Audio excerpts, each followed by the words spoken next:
नमस्कार प्यारे दोस्तों, फिर हाजिर है आपका दोस्त जी.आर. चौधरी और हम बात कर रहे थे पिछली क्लासों में सल्तनत काल की और लगभग कंप्लीट होने को आज की क्लास लास्ट क्लास है सल्तनत काल की। सल्तनत काल की आज की जो क्लास है उसमें टॉपिक आपको पीछे दिख रहा होगा। हम आज बात करने वाले हैं सल्तनत कालीन साहित्य की। यहाँ से बड़े सवाल आते हैं, चाहे कोई सा भी एग्जाम देख लो, जहाँ से हिस्ट्री के सवाल आते हैं सल्तनत कालीन साहित्य में से सवाल एक दो सवाल देखने को मिलता है। और ये जो टॉपिक है रटने का टॉपिक है, समझने से ज़्यादा रट्टा मारने का टॉपिक है। लेकिन कोशिश करेंगे कि बड़े हल्के फुल्के से और जितना भी नॉलेज मोस्ट जो चीज़ें हैं उसको मैंने कलेक्ट किया है। यहाँ से आपका छोटी सी क्लास से काम चल जाएगा। तो फटाफट हम शुरू करते हैं सल्तनतकालीन साहित्य की। देखो, सल्तनतकालीन साहित्य में अपने को दो चीज़ें याद रखनी है। एक उसके राइटर को, महत्वपूर्ण किताब है तो उसके राइटर का आपको नाम याद रखना। कई बार राइटर लिखा होता है और उसकी किताबों को सम्मिलित करने के लिए दे दिया जाता है। आप पीछे के पेपर उठा के, कोई सा भी एग्जाम में पेपर उठा के देखो जहाँ से सल्तनतकालीन से सवाल आए हैं, वहां से साहित्य से संबंधित एक आधा सवाल देखने को मिलेगा। तो देखो, सबसे पहले राइटरों की हम बात करें तो एक राइटर की हम चर्चा करेंगे। और पहला जो लेखक है वो है हसन निजामी। हसन निजामी की हम बात करें तो देखो, ध्यान से सुनना आप। ये हसन निजामी जो है वो पहले व्यक्ति मान सकते हो, पहले साहित्यकार मान सकते हो, सल्तनत काल में सबसे पहले आया था। तो इसके थोड़ी सामान्य से जानकारी देख लेते हैं। ये निशापुर का निवासी था, ईरान से आया था। ईरान में जब मंगोलों के आक्रमण हो रहे थे, बेचारा भागता भोगता, उस समय कुतुबुद्दीन ऐबक शासक बन गए थे दिल्ली के, तो वो ईरान से भागकर भारत आ गया। और भारत आने के बाद में उन्होंने साहित्यों की रचना की थी, हसन निजामी। इसके ये कुतुबुद्दीन ऐबक के समय दिल्ली आया था, मैंने अभी आपको बताया। पुस्तक का नाम है ताजुल माशरी। याद रखना, ताजुल माशरी जो पुस्तक है उस किताब के लेखक कौन है? हसन निजामी। रट्टा मार लेना, अरबी भाषा में लिखी गई थी ये पुस्तक ताजुल माशरी। ताजुल माशरी जो किताब है अरबी भाषा में हसन निजामी ने लिखी थी, कुतुबुद्दीन ऐबक के समकालीन था। और इस ताजुल माशरी किताब में 1192 से लेकर 1228 तक की जानकारी मिलती है। इल्तुतमिश के समय की भी जानकारी इसमें मिलती है ताजुल माशरी में। और इसी पुस्तक का अंग्रेजी में अनुवाद भी हुआ था। और ये अंग्रेजी में अनुवाद करवाने थे वाले दो अंग्रेज व्यक्ति थे, जिनका एक का नाम था इलियट और एक का नाम था डाउसन। याद रख लेना भाई, आपको याद हो जाए तो अच्छी बात है, नहीं हो जाए तो हम अच्छी बात तो नहीं कह सकते। इलियट और डाउसन ने ताजुल माशरी जो पुस्तक थी उसका अंग्रेजी में अनुवाद किया था। ताजुल माशरी जो किताब है वो हसन निजामी ने लिखी थी। इसमें 1192 से लेकर 1228 तक की जानकारी इसमें देखने को मिलती है। छोटी सी जानकारी हसन निजामी के बारे में। दूसरे जो लेखक है वो है मिन्हाजुद्दीन शिराज। मिन्हाज सिराज भी कहते हैं, मिन्हाजुद्दीन शिराज ये दूसरे लेखक है। ये इल्तुतमिश के समकालीन थे। देखो, जहां भी मैं समकालीन लिखूं इसका मतलब ये नहीं है कि राजा शासक बने उसी समय आया और राजा के मरते ही वो मर गया। लेकिन मोटे मोटे शासकों के मैंने नाम लिखे, उसके बाद में ये नहीं है कि इल्तुतमिश की मृत्यु होती है ये भाई साहब सिराज भी मर गया, ये नहीं है समकालीन। लेकिन उसके समय ज्यादा रहा था इसलिए मैंने लिख रखा है ये इल्तुतमिश के समकालीन थे। जैसे आरएस मेंस में आपको लिखने के लिए कहे कि मिन्हाजुल सिराज के बारे में किए तो ये आपको 3 लाइनें छोटे बड़े सवाल में आप लिख सकते हो। ये इल्तुतमिश के समकालीन थे। पुस्तक का नाम था तबकात ए नासिरी। याद रख लेना, तबकात ए नासिरी पुस्तक का लेखक है मिन्हाजुद्दीन सिराज। यह पुस्तक सुल्तान नसीरुद्दीन को समर्पित है। देखो, नासिरी किसको समर्पित है? नसीरुद्दीन को। इल्तुतमिश के बाद शासक बने थे नासिरुद्दीन, तो नासिरुद्दीन के समकालीन ये मिन्हाजुद्दीन सिराज थे और पुस्तक का नाम था तबकात ए नासिरी।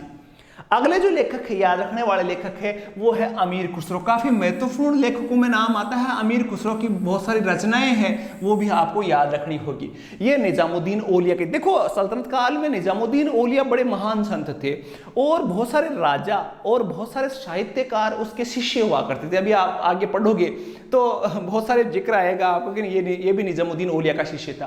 तो अमीर खुसरो निजामुद्दीन औलिया का बड़े खास शिष्य था, धन शिष्य था। उन्होंने अपने साहित्य में हिंदी मुहावरे और लोकोक्तियों का प्रयोग किया। इसकी खास बात थी हिंदी साहित्य। देखो, अरबी फारसी में लिखने की परंपरा सल्तनत काल में थी, लेकिन हिंदी मुहावरे और लोकोक्तियों का प्रयोग अमीर खुसरो ने अपनी रचनाओं में किया था। इन्हें तूती ए हिंद भी कहा जाता है, तूती ए हिंद, क्योंकि भारत की बड़ाई करता था। भारत बड़ा अच्छा लगता था, भारत में जन्मे थे ये तो भारत की बड़ाई करते थे, इसलिए उसको भारत का तोता या तूती ए हिंद भी कहा जाता है। सवाल आपसे पूछा जाए तूती ए हिंद किस व्यक्ति को कहा जाता है, उत्तर आएगा अमीर खुसरो। उन्होंने 8 सुल्तानों का काल देखा था। यह भी सवाल आया हुआ है कि अमीर खुसरो ने 8 सुल्तानों का काल देखा था। कौन कौन सी थे? बलबन, बलबन के बाद में केकुबाद, केकुबाद के बाद में क्यूमर्स मैंने पढ़ाया था उस समय। उसके बाद में जलालुद्दीन खिलजी, उसके बाद में जलालुद्दीन खिलजी के बाद में शासक बने थे अलाउद्दीन खिलजी, फिर मुबारक शाह खिलजी, फिर खुसरो शाह बने थे और गयासुद्दीन तुगलक। इस प्रकार 8 शासकों के समकालीन ये रहे थे अमीर खुसरो।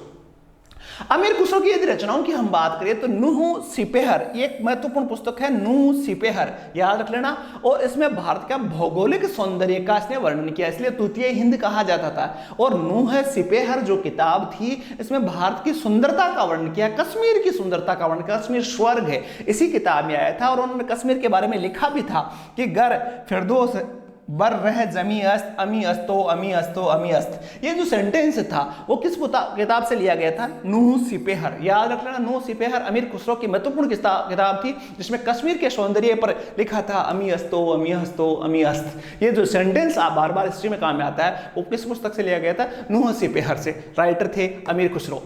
दूसरी अमीर खुसरो की जो किताब थी किरानुस्सादीन पुस्तक, दूसरी किताब महत्वपूर्ण थी और इसमें बुगरा खां और केकुबाद के मध्य संवाद देखने को मिलता है। ज्यादा महत्वपूर्ण नहीं है लेकिन किताब के राइटर आपको याद रखना, इसका सब्जेक्ट आपको याद नहीं रहे तो कोई बात नहीं। किरानुस्सादीन पुस्तक जो थी वो अमीर खुसरो की पुस्तक थी। नेक्स्ट हम किताब की बात करें तो महत्वपूर्ण किताब थी खजाइन उल फुतू। ये बड़ी महत्वपूर्ण किताब थी अमीर खुसरो की खजाइन उल फुतू, जिसको तारीख अलाई भी कहा जाता है। अलाउद्दीन से संबंधित किताब थी इसलिए तारीख अलाई भी कहा जाता है, खजाइन उल फुतू भी कहा जाता है, जिसमें अलाउद्दीन का इतिहास देखने को मिलता है। फारसी साहित्य में जोहर का प्रथम उल्लेख, ये प्रथम उल्लेख फारसी साहित्य में जोहर, जो रणथंभौर का जोहर हुआ था अलाउद्दीन खिलजी के समय, और ये इसका वर्णन इसी पुस्तक में मिलता है खजाइन उल फुतू जो अमीर खुसरो ने लिखी थी। और ये फारसी साहित्य में पहला जोहर का उदाहरण था।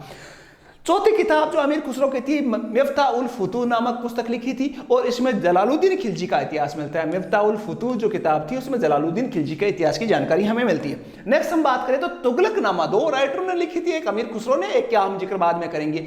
तुगलकनामा जो पुस्तक थी वो अमीर खुसरो ने लिखी थी, याद रखना अमीर खुसरो। और इसमें ध्यान रखना ये बहुत बड़ी किताब है, बड़ा इतिहास देखने को मिलता है। इसमें तुगलक वंश का इतिहास मिलता है गयासुद्दीन तुगलक के समय तक का। एक किताब थी आसिका और इस आसिका में देवल रानी जो कि अलाउद्दीन की गुजरात विजय के समय कर्ण बाघेल की पुत्री जो थी उस देवल रानी की कहानी इसमें देखने को मिलती है। शॉर्ट्स वीडियो इसका देवल रानी का एक मैंने वीडियो बना रखा है, देवल रानी की क्या कहानी थी, तो मैं डिस्क्रिप्शन में उसका लिंक डालूंगा तो उसको आप जरूर देखना कि देवल रानी का इतिहास क्या रहा। बड़ी मार्मिक कहानी थी देवल रानी की, किस प्रकार अलग अलग शासकों से उसको विवाह करना पड़ा, कैसी उसकी जिंदगी थी। तो देवल रानी की कहानी है जो अमीर खुसरो की आसिका पुस्तक में देखने को मिलती है, याद रख लेना। नेक्स्ट जो बात है वो है अमीर हसन। अमीर हसन अलग व्यक्तित्व के व्यक्ति थे, साहित्यकार, बड़े शानदार साहित्यकार थे, बलबन के समकालीन थे।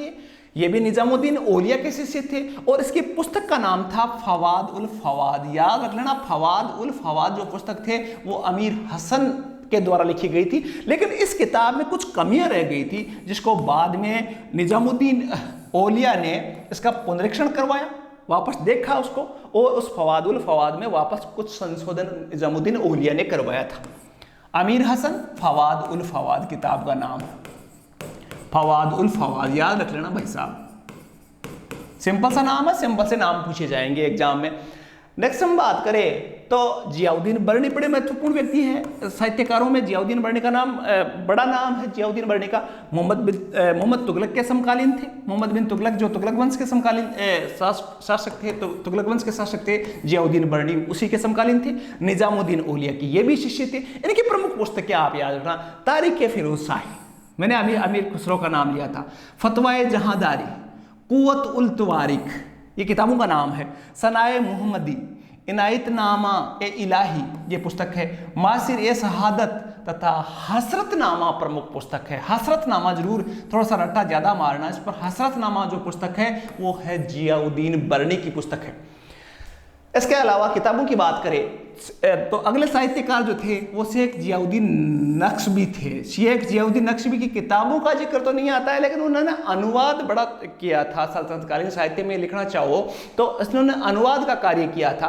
प्रथम व्यक्ति थे जिन्होंने संस्कृत कथाओं का फारसी में अनुवाद किया। आपसे सवाल इस में पूछा जाए सल्तनत काल के ऐसे व्यक्ति कौन थे, प्रथम व्यक्ति कौन थे जिन्होंने संस्कृत कथाओं का फारसी में अनुवाद किया था? शेख जियाउद्दीन नक्शबी। इन्होंने चिंतामणि की पुस्तक सुख सप्तशती जो पुस्तक थी चिंतामणि की, उसका तूतीनामा नाम से फारसी में अनुवाद किया था। सुख सप्तशती का फारसी में नाम क्या हो गया? तूतीनामा। और ये कन्वर्सन किया था, ये ट्रांसलेशन जो किया था वो शेख जियाउद्दीन नक्शबी ने किया था। इन्होंने प्राचीन भारतीय ग्रंथ कोकशास्त्र का भी फारसी भाषा में अनुवाद किया था शेख जियाउद्दीन नक्शबी ने। नेक्स्ट हम बात करें तो शम्सु सिराज आफिक, ये भी महत्वपूर्ण लेखक थे, फिरोज शाह तुगलक के समकालीन थे। और इनकी प्रमुख पुस्तक थी तारीख फिरोज शाही, जिसका पहले मैंने जिक्र किया था, तारीख फिरोज शाही। ये पुस्तक वहीं से प्रारंभ होती है जहां जियाउद्दीन बर्नी की तारीख फिरोज शाही खत्म होती है। देखो दो किताबें हैं, जियाउद्दीन बर्नी की भी तारीख फिरोज शाही है और शम्स उस सिराज की भी तारीख फिरोज शाही। दो फिरोज शाही हैं, मोस्ट इंपोर्टेंट है, याद रखना, मोस्ट बात कर रहा हूं। तारीख फिरोज शाही दो थी, एक जियाउद्दीन बर्नी की थी और एक पुस्तक थी शम्स उस सिराज आफिक की पुस्तक थी तारीख फिरोज शाही। तो देखो हमने ज्यादातर लेखकों की छोटी छोटी किताबें हैं, आद्य पन्ने की से ज्यादा की किताबें नहीं है। यह बिन अहमद सरहिंदी लास्ट लेखक मान सकते हो सल्तनतकालीन के, जो कि सैयद वंश से संबंधित थे।